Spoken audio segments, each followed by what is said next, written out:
moi, je suis incapable de dire à la fin du siècle, il y aura 1 milliard de personnes plutôt que 12. Je ne fais que lire la littérature et du coup, je lis la littérature, pas celle de l'ONU.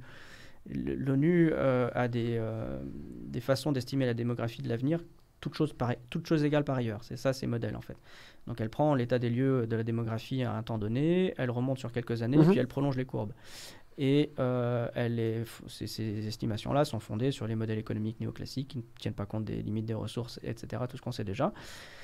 Alors que les modèles du rapport Meadows font des estimations en prenant en compte les limites des ressources, en particulier la baisse des rendements agricoles. Les modèles de climatologie aujourd'hui le font aussi. Les agronomes sérieux aussi comprennent déjà que les rendements agricoles sont impactés et qu'en plus les catastrophes naturelles de plus en plus fréquentes non seulement impactent les rendements, mais en fait ruinent des agricultures totales sur une année complète.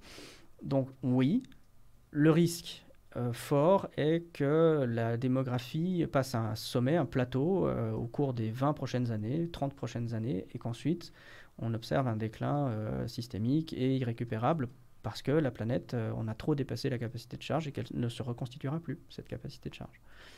En tout cas, selon nos critères. Si tu veux, si on tient compte des paramètres aujourd'hui mesurés, et qu'on les prolonge en tenant compte de l'activité économique et même en idéalisant l'adaptabilité de l'humanité qui réduirait drastiquement les émissions de CO2. Aujourd'hui, le niveau d'acidification de l'océan, la température augmentante pour les quelques décennies qui viennent,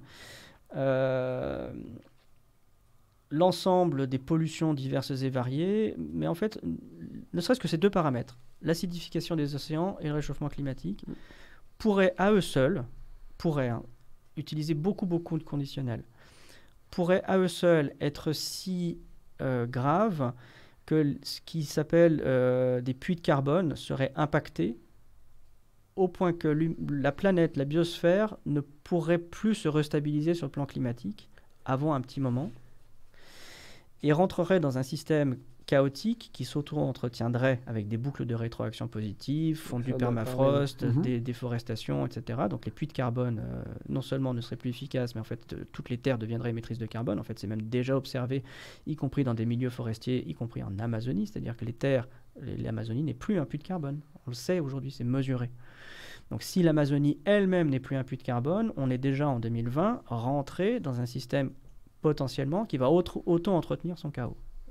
Là où je voulais en venir, c'est que si on prolonge ça et qu'il n'y a pas de miracle au cours de ce siècle, l'évolution de la biosphère au cours des centaines d'années qui viennent, c'est le risque, encore une fois beaucoup de guillemets, que la biosphère ne soit plus capable de supporter la vie des animaux de plus de quelques kilos, pour des raisons de production de matière organique, de circulation de calories dans la chaîne trophique. C'est tout.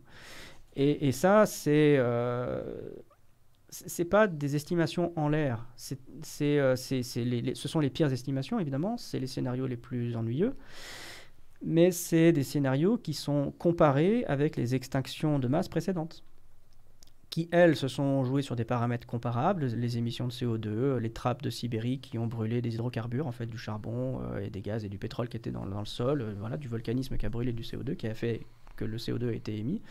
Les océans se sont acidifiés, le climat s'est réchauffé, et puis voilà, il a fallu des millions d'années, littéralement, pour que la faune se reconstitue, ne serait-ce que partiellement. Et en attendant, il ne restait plus que des organismes de quelques kilos, pour les plus gros. Ça veut dire pas nous, en fait. Vous voyez, c'est ça le risque. Donc là, je recadre, hein, on est dans de la spéculation, on est sur du moyen et du long terme, mais c'est compatible avec ce qui est connu. Et c'est par ailleurs, voilà ce que dit Dominique Bourg avec 1 milliard d'humains à la fin du siècle. On est dans ce registre-là.